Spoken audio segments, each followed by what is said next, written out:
Possibility है क्योंकि ये ईस्ट्रोजन एंड प्रोजेस्टेरॉन यानी फीमेल हार्मोन डिपेंडेंट है और ये आपको कोई मसला नहीं कर रही.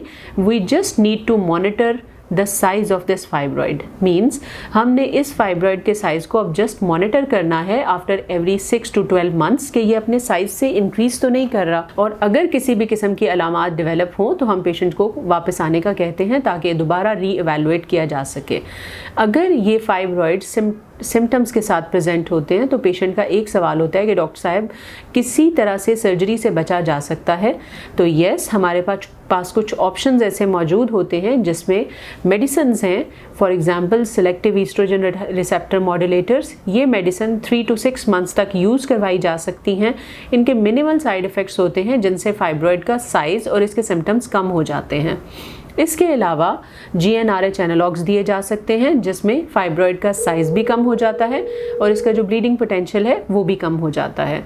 Most of the times patient का फाइब्रॉइड इन ट्रीटमेंट्स को रिस्पॉन्ड नहीं करता. इन दैट केस पेशेंट को सर्जरी का ऑप्शन भी दिया जा सकता है.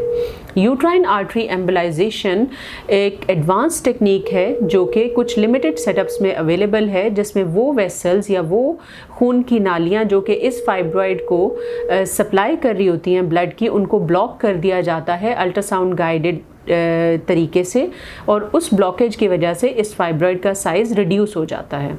लेकिन अगेन मैं यहाँ पे ये बात बताती चलूँ कि जो यूट्राइन आर्टरी एम्बोलाइजेशन है वो यूजुअली उन पेशेंट्स में अवॉइड की जाती है जिनकी फर्दर फर्टिलिटी विशेज़ होती हैं और जो कंसेप्शन चाह रही होती हैं, क्योंकि यूट्राइन आर्टरी एम्बोलाइजेशन के बाद प्रेगनेंसी को टर्म तक कैरी करना थोड़ा सा मुश्किल हो जाता है.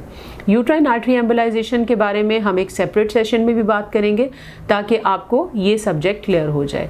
लेकिन अगर हम सिंपल फाइब्रॉइड के बारे में बात करें तो हमारे पास ट्रीटमेंट के ऑप्शंस में इंजेक्शंस हैं जिसमें GnRH एनालॉग्स आ जाएंगे. हमारे पास कुछ खाने वाली मेडिकेशंस मौजूद होती हैं जिनसे फाइब्रॉइड का साइज़ कम हो जाता है और सर्जरी का ऑप्शन भी अवेलेबल है. लास्ट में एक चीज़ जो कि बहुत इम्पॉर्टेंट है वो मैं बताती चलूँ कि फाइब्रॉइड्स जो हैं वो हार्मोन डिपेंडेंट बिनाइन ट्यूमर्स हैं, यानी इनकी डिपेंडेंस फीमेल हार्मोन्स पे होती है. सो बहुत ज़्यादा इम्कान है कि अगर एक फाइब्रॉइड को रिमूव कर दिया जाए तो दोबारा फाइब्रॉइड 50% चांसेस हैं कि 5 years में दोबारा डेवलप हो जाएगा. सो ये चीज़ आपने अपने माइंड में रखनी है कि इन बिनाइन ट्यूमर से अगर आपको कोई भी सिम्टम नहीं है, अगर आपको कोई भी अलामात नहीं आ रही तो ये आपके लिए किसी भी किस्म के नुकसानदेह नहीं है और अगर आप सर्जरी कराएंगे तो रिकरेंस का चांस बहुत हाई होगा. आई होप फाइब्रॉइड के बारे में आपके मैक्सिमम सवाल के जवाब मैं दे चुकी हूँ.